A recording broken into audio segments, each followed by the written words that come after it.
Hi, my name is Marin, and today I'm going to be showing you some basic yoga poses that you can put together to create a nice flow.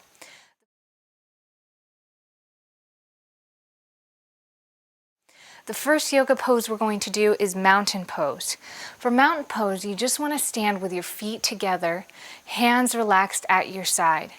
In mountain pose, you want to focus on bringing the weight of your body right in between the balls of your feet and your heels, evening it out, focusing on pulling your torso up and your hips in, your shoulders back, nice and straight.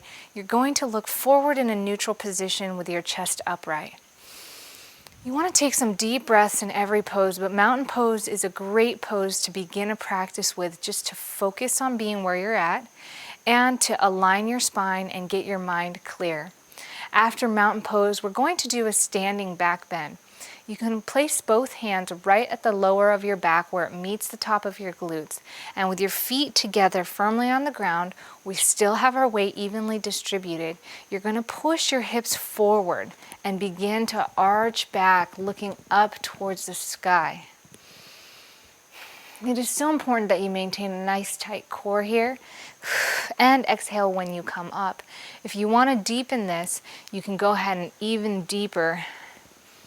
Inhaling as you go back, pushing further with your hips, grounding those feet to the floor. Exhaling as you come up. Make sure you support your back and you feel completely comfortable in this pose, and don't do anything if you feel any sharp pain or extreme discomfort, or if it simply doesn't feel right.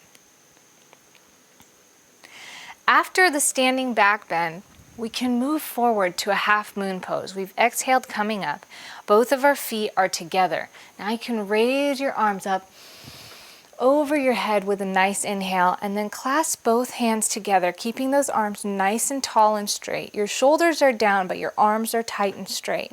You're going to press one hip out to the side as you begin to tilt to the other, keeping your arms nice and straight still. You want to make sure you're not bending forward, so your shoulders are back and your core is nice and tight, holding this pose. You want to breathe deeply into this pose and then exhale, coming up, before doing it on the other side. I like to look up slightly to remind myself to keep my neck exposed and my chest open with my shoulders back. To modify this pose, feel free to bring one arm down and reach over. You can modify this pose even further by spreading your legs out shoulder width apart and placing your hand on the side, either above or below the knee.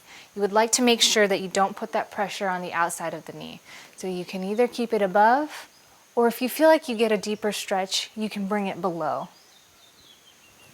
A step down from this modification would be simply to place your hand on your hip for support. Exhale as you come up. After our half moon poses, we can go ahead and place our hands again at the low of our back to support our back, finding balance in between our feet. We're going to do a forward bend. We want to keep our legs nice and straight, not completely locked out. You can soften the knees a little bit, but make sure that they're nice and straight. Back is nice and tall and straight, and you're going to lift your torso out of your hips and just bend at the waistline. Bending as far as you can go. Once you feel tension, make sure your back is still nice and straight and your legs are nice and straight. Ground it right here. Breathe deep and feel that pose. We can go ahead and inhale as we extend up, bring our arms down, and then exhale as we come down.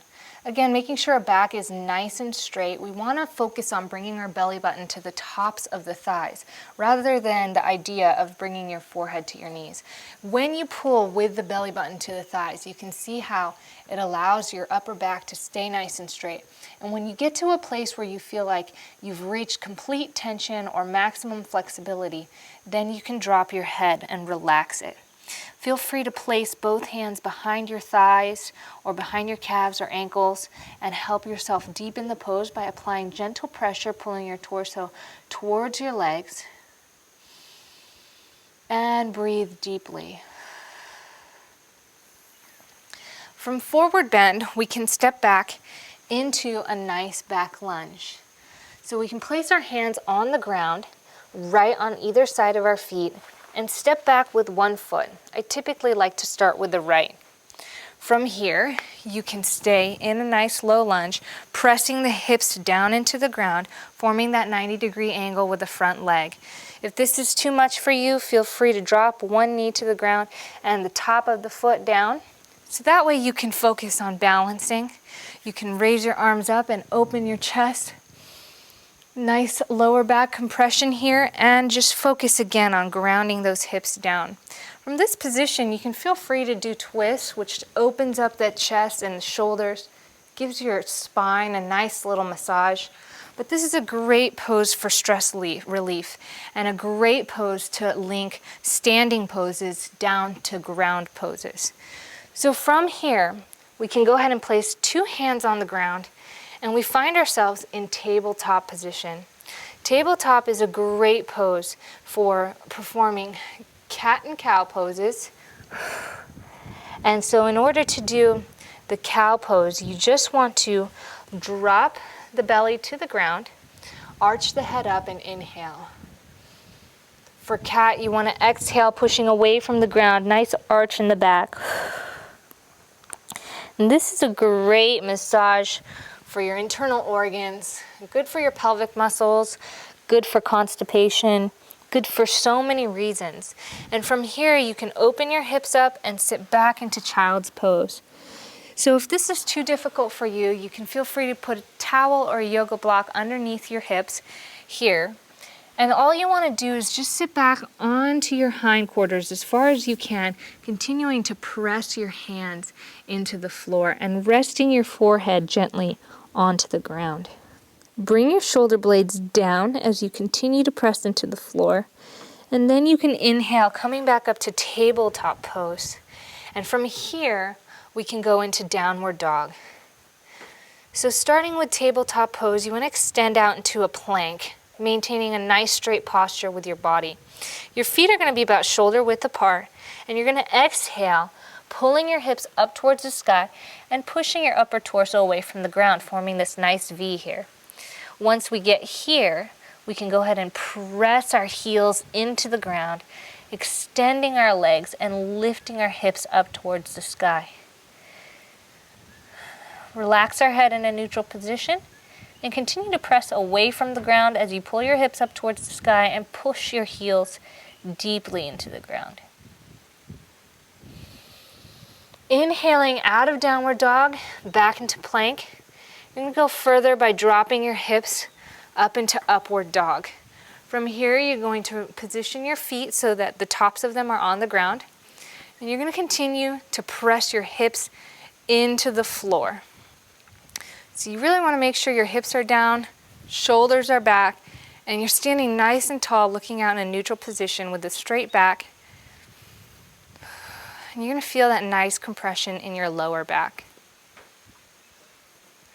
From upward dog, you have the ability to work backwards. And I love this about flows. So now you can go back into downward dog, stepping up into low lunge with the opposite leg. Back into forward bend. Reaching up high and back into a standing back bend. And coming forward to finish off with your half moon poses. And then back down to standing mountain pose. So as you can see, these basic yoga movements are great to learn, just the foundation of yoga. It gives you a full body routine for warming up, stretching, and flexibility. And you can also flow nicely from one to another. I hope you enjoyed this video. My name's Marin, and we'll see you next time.